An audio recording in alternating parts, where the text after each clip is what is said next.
캘리포니아 산타바바라 대학의 필립 루핀 교수는 이번 달 발견이 된 202AE1처럼 인류를 위협하는 소행성을 방어할 새로운 아이디어를 플래니터리 디펜스 컨퍼런스에서 발표를 했습니다.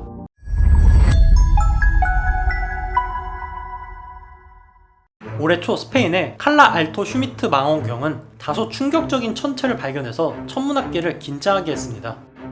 202AE1이라고 명명이 된 이 소행성의 초기 관측 결과는 2023년 7월 4일에 지구에 충돌하는 경로라는 계산이 나왔기 때문이죠.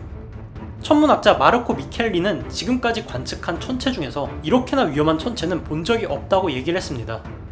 물론 202AE1의 크기는 약 70m급으로 엄청나게 큰 것은 아니지만 떨어지는 지역에 국지적인 피해가 예상이 되기 때문에 거의 1주에서 2주 동안 천문학계는 초긴장 상태에 돌입하게 됐습니다. 사실 조금 다행인 건 현재 지구의 위험 천체의 궤도를 가장 정확하게 계산을 할 수가 있는 ESA의 네오CC로 추가 검증을 한 결과 예상보다 지구에 충돌할 확률은 거의 없는 것으로 나타나면서 발견 초기에 언론의 엠바고까지 되었던 이 사건은 해프닝으로 마무리되게 되었습니다. 불과 한두 달 전에 있었던 이 엄청난 사건을 대부분의 사람들이 모르고 있는 이유도 발견 초기에 정확한 계산값이 나오기 전에는 언론 보도가 통제가 되었고 결과적으로 ESA에 의해서 202AE1의 토리노 척도가 1로 떨어졌기 때문이죠. 하지만 이 사건으로 알 수가 있는 것은 칼라 알토 슈미트 망원경이 우연히 202AE1을 발견하지 못했다면 우리는 이 사실을 영원히 몰랐을 것이라는 점입니다. 그리고 발견을 한다고 해도 불과 1년 뒤에 충돌하는 천체라면 대피 외에는 현재로서는 별다른 방법이 없습니다. 지금까진 말이죠. 캘리포니아 산타바바라 대학의 필립 루핀 교수는 이번 달 발견이 된 202AE1처럼 인류를 위협하는 소행성을 방어할 새로운 아이디어를 플래니터리 디펜스 컨퍼런스에서 발표를 했습니다. 현재 루빈 교수가 발표한 아이디어는 나사의 NIAC 프로그램의 수상 대상자에 올랐는데요.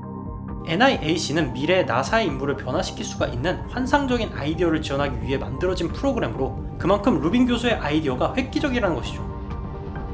루빈 교수의 방법은 종단 방어 방법으로 기존에 있었던 아이디어인 소행성을 중력 견인을 시켜서 궤도를 바꾸는 방법과는 차이가 있습니다. 중력 견인은 우주선의 추진력을 이용해서 소행성의 궤도를 아주 조금 변경을 해서 지구를 비껴나가도록 하는 것인데 보통 소행성이 우주선보다 질량이 훨씬 더 크기 때문에 효과를 보기 위해서는 최소 5년 전부터 사전 작업이 필요하고 이는 소행성의 질량이 클수록 더욱더 심합니다. 하지만 루빈 교수의 소행성 종단 방어 방식은 이름에서 알 수가 있듯이 대륙간 탄도미사일을 종단에서 방어하는 사드 미사일처럼 소행성이 지구 궤도에 들어오기 직전에 방어를 하는 아이디어이기 때문에 시간이 촉박하다고 해도 인류가 미리 준비가 되어 있다면 실행이 가능합니다.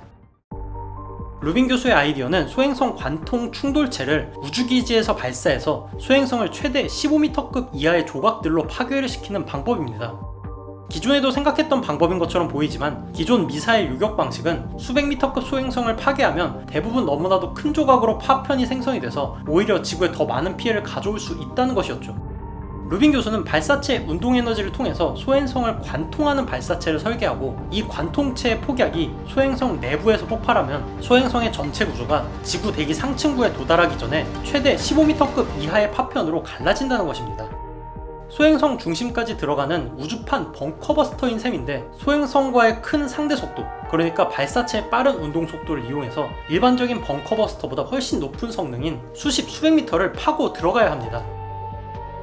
루빈 교수는 이 아이디어가 얼마나 실효성이 있는지 시뮬레이션을 했고 결과적으로 대략 아포피스 소행성 정도의 수백 미터급 소행성에서 실제로 현재 기술에서 사용이 가능한 것으로 나오면서 나사의 NIAC 프로그램 수상 대상자가 되었죠. 특히 루빈 교수의 아이디어에 의하면 이 계획을 제대로 실행을 하기 위해선 충분한 운동에너지를 낼 수 있는 발사체를 소행성까지 발사를 해야 되기 때문에 지구가 아닌 우주기지나 달에다가 소행성 요격기지를 설치를 해야 한다고 합니다.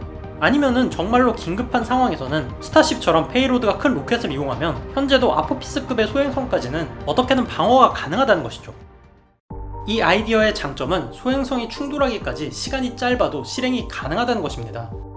현재 존재하는 아이디어로는 아포피스급의 소행성이 지구에 충돌하는 걸 막으려면 적어도 5년 이상 동안 중력 견인을 하거나 궤도를 바꾸기 위한 사전 작업이 필요하지만 달에 요격기지를 만들었다면 지구 충돌 5시간 전에 발사를 해도 요격이 가능하다는 것이죠.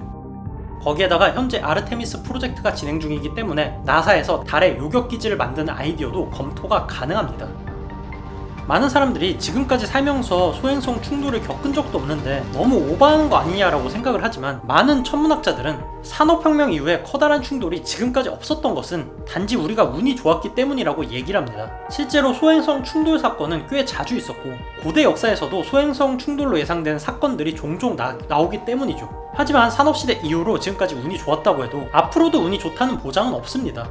또한 이 아이디어로도 막을 수가 있는 소행성은 불과 수백 미터급의 소행성입니다. 만약 공룡을 멸종을 시켰던 수킬로미터급의 소행성은커녕 1km 크기의 소행성이 날아온다면, 현재로서는 소행성 내부에 폭탄이 아니라 핵폭탄을 설치를 한다고 해도 지구에 오는 피해는 막을 수가 없죠. 때문에 앞으로의 인류의 안전을 위해서는 소행성 방어 연구도 필요해 보입니다. 그럼 이만.